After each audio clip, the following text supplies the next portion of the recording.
Well, thank you very much indeed for inviting me to this incredibly important conference. I think there are huge changes taking place in the world, and SMEs are always right at the forefront of those changes. And the people who support SMEs in reacting to those changes play an absolutely central part in the future of Europe. So I think it's a really fundamental challenge that's being presented today, and I really welcome the opportunity for us all to learn from each other about how best to respond to these challenges.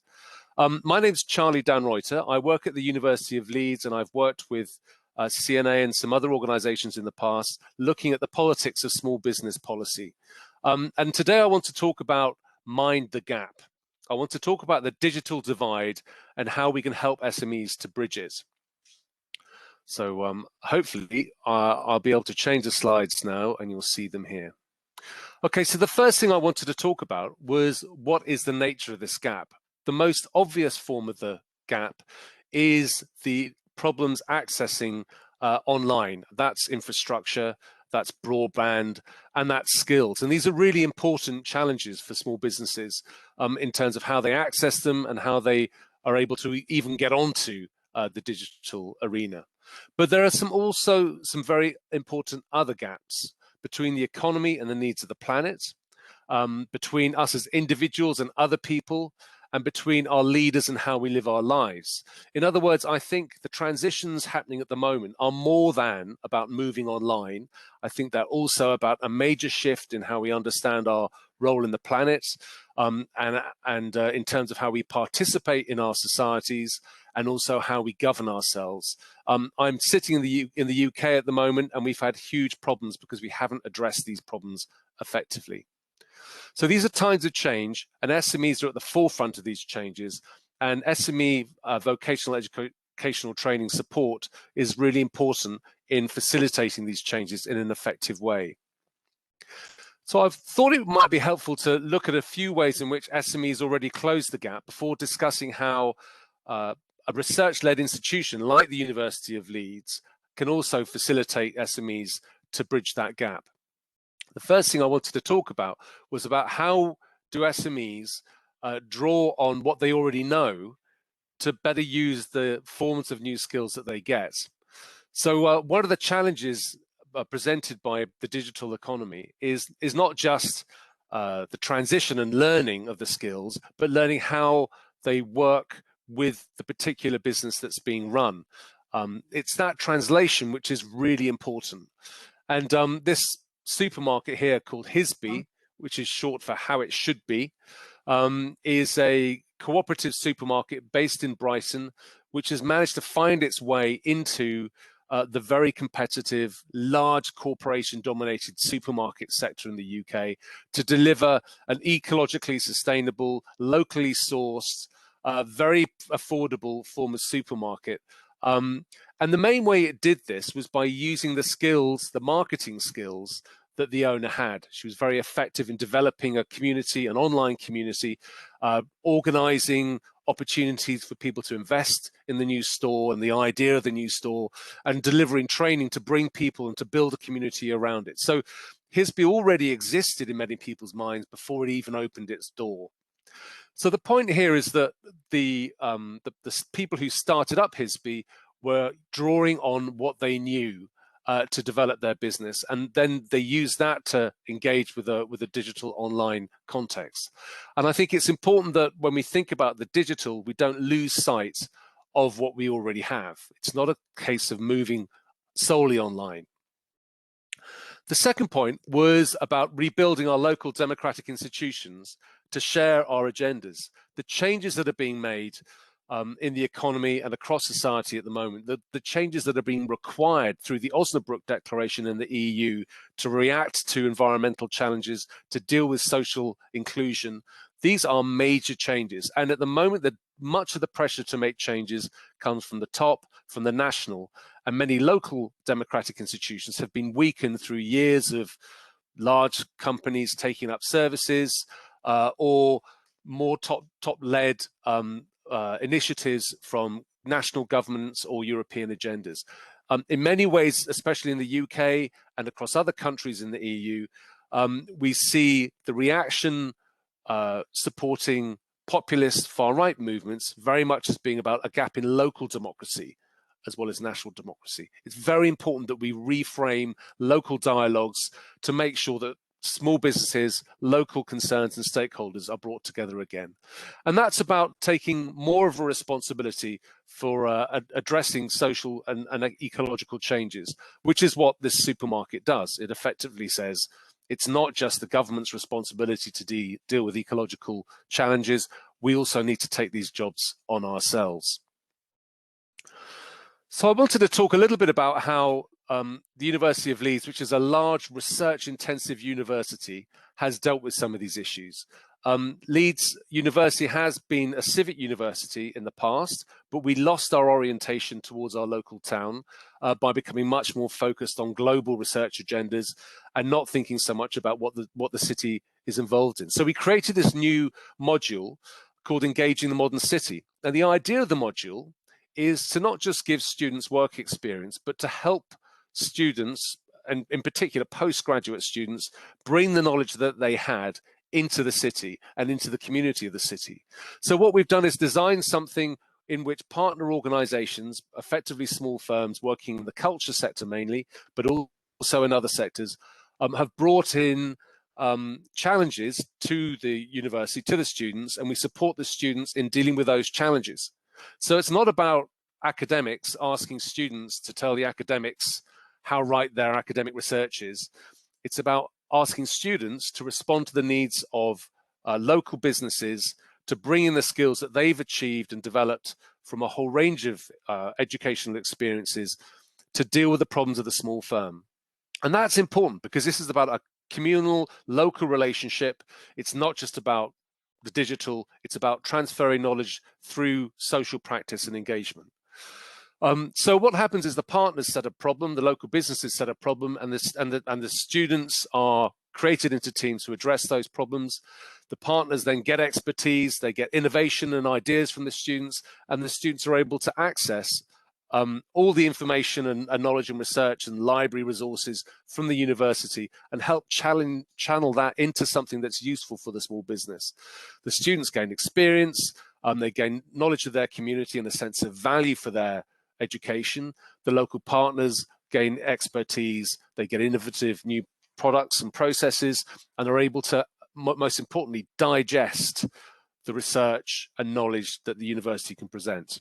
Now, these aren't high-tech companies, these are low-tech companies. Many are involved in dealing with quite marginal communities. Many work in supporting older people. Well, that's a really important issue in the city of Leeds about how do we include older people in accessing social services and being healthy. And I put very briefly on the side here how it works. The partners send a proposal. The students are trained on basic skills around communicating, collaborating, negotiating, managing their time. And they work with a small team of tutors who support them. What we found is that it works incredibly well because the students are given the opportunity to express themselves and to draw on their knowledge and apply it. And this is something that doesn't happen very often in university education. Most of the time, these brilliant young minds are focused on dealing with old arguments and literatures. They're not given the space to just try things out. And that's been a very effective way of translating the knowledge the students have into the context of the small businesses they're working with. And the way we make that work is by not assessing them on something they've written, we've assessed them on how they reflect on what they've done. And it works very well. And we make sure that this is linked to the community by having showcases which link partners and projects to the students' work. So it's been a very interesting project because it's really challenged our idea of how we create, produce, and disseminate knowledge as academics. For the students, it's been very rewarding for showing them how they've developed skills and how they can act. And for the local business community, they're able to access very high levels of expertise and skills through students. Here's a brief example here of one called the East Leeds Project. What they're doing is building a new makerspace for the community so people can come together and create new objects. They wanted to get some advice on how they could manage that change and how they could bring the community along with them. And they were particularly interested in how this they could use this concept of co-production to bring artists, the community, and other stakeholders along with this transformation and new space that they're building. And our students will this year work with these projects to work out how to do that and how to translate that concept of co-production into something which is relevant to this very specific project. So this presents us with some interesting challenges. I mean, for me as a person working as an educator, it's forced me to rethink about how I teach. For many of the students who are working with us, they've had to go into an alien space, away from their lecture halls, into small businesses. We've all had to think carefully about how we act. And I think if we're going to make this transition, we need to think carefully about what we leave behind. Certainly one thing we need to understand is that technology can't solve all our problems. I mean, for the last year and a half, I've been teaching online, and I'm a competent teacher. It's been very hard, and it's been difficult because although I can give the information, I can't communicate and collect feedback from the students so effectively. And it will be the same for people who are working in continuing and vocational education. I think it was interesting in the survey that's been done already for this project that 80% of training programs were held in class. Now that obviously is because there's an awful lot of movement online that could be done, but it also shows that training face-to-face is also very important. And we need to think about what we lose when we move from face-to-face to online. I think the other concept that we have to leave behind is the idea that small firms have to be on their own. There's a real awareness now that small firms work in an ecosystem of other actors and institutions. And we have to think about how we can draw all those organizations together. Another finding from the survey was that 50% of the participants who were involved in training programs were not members of associations. So there's an awful lot of appetite for people to come together and to work together to try and support small firms and to learn these important skills. So there are certain things that we need to leave behind in this transition that we're making at the moment. There are also some things that we need to take on board. There are many new challenges and opportunities that are presented, and people want to know more about how these are supported by EU agendas around the Green Deal, recovery, resilience plans, and digital transition. This is a quote which came from the report of the survey. We also need to think about new forms of collaboration. We need to bring new actors and perspectives in with different cultures and different experiences. What's been very interesting in my module has been how we've had students from all over the world coming together and commenting on a very small business in Leeds, and their perspectives have been hugely helpful because of the very, very diverse inputs and perspectives that they're bringing. So we've had students from China, from Indonesia, from Germany, from the UK, all thinking about the same problem, but with very different cultural references, drawing on different experiences in different places. And that culture and experience really enriches the level of analysis and the discussion about the options that are available to those small businesses. It's also very important that we think about how we engage with skills from a range of suppliers. My university is not one you'd normally think about for vocational educational training, but actually I think it's very clear that it doesn't take an awful lot of change, it doesn't take a big tweak to make it possible for small firms to benefit from the skills of students, which they can bring in, and in bringing those skills, and they can also train the small business and help upgrade their capacity to react to the digital economy. In terms of what we need to retain how we communicate and trust together. So how we communicate and work together. And central to that is this idea of trust, of being open and of being able to respect and listen to the other view.